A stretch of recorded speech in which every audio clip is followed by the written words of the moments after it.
किताब मुकद्दस में से याकूब के आम खत के 30 बाब की तिलावत। ऐ मेरे भाइयों, तुम में से बहुत से उस्ताद ना बने, क्योंकि जानते हो कि हम जो उस्ताद हैं ज़्यादा सज़ा पाएंगे, इसलिए कि हम सब के सब अक्सर ख़ता करते हैं। कामिल शख्स वो है जो बातों में ख़ता ना करे, वो सारे बदन को भी काबू में रख सकता है। जब हम अपने काबू में करने के लिए घोड़ों के मुंह में लगाम दे देते हैं तो उनके सारे बदन को भी घुमा सकते हैं। देखो, जहाज़ भी अगरचे बड़े बड़े होते हैं और तेज़ हवाओं से चलाए जाते हैं, तो भी एक नहायत छोटी सी पतवार के जरिए से मांझी की मर्जी के माफक घुमाए जाते हैं। इसी तरह जुबान भी एक छोटा सा उज़्व है और बड़ी शेखी मारती है। देखो, थोड़ी सी आग से कितने बड़े जंगल में आग लग जाती है। जुबान भी एक आग है। जुबान हमारे अज़ा में शरारत का एक आलम है और सारे जिस्म को दाग लगाती है और दायरा दुनिया को आग लगा देती है और जहन्नम की आग से जलती रहती है, क्योंकि हर किस्म के चौपाए और परिंदे और कीड़े मकोड़े और दरियाई जानवर तो इंसान के काबू में आ सकते हैं और आए भी हैं, मगर जुबान को कोई आदमी काबू में नहीं कर सकता।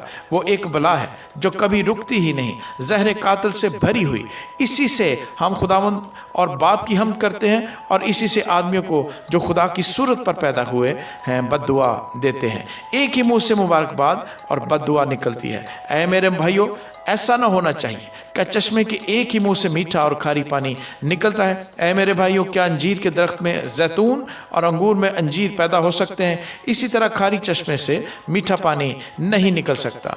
तुम में दाना और फहीम कौन है? जो ऐसा हो वो अपने कामों को नेक चाल चलन के वसीले से उस हिल्म के साथ जाहिर करे जो हिकमत से पैदा होता है। लेकिन अगर तुम अपने दिल में सख्त हसद और तफरके रखते हो तो हक के खिलाफ ना शेखी मारो ना झूठ बोलो। ये हिकमत वो नहीं जो ऊपर से उतरती है, बल्कि दूनवी और नफसानी और शैतानी है। इसलिए कि जहाँ हसद और तफरका होता है वहाँ फसाद और हर तरह का बुरा काम भी होता है। मगर जो हिकमत ऊपर से आती है, अव्वल तो वो पाक होती है, फिर मिलनसार, हलीम और तरबियत पजीर, रहम और अच्छे फलों से लदी हुई, बेतरफदार और बेरिया होती है और सुलह कराने वालों के लिए रास्तबाजी का फल सुलह के साथ बोया जाता है।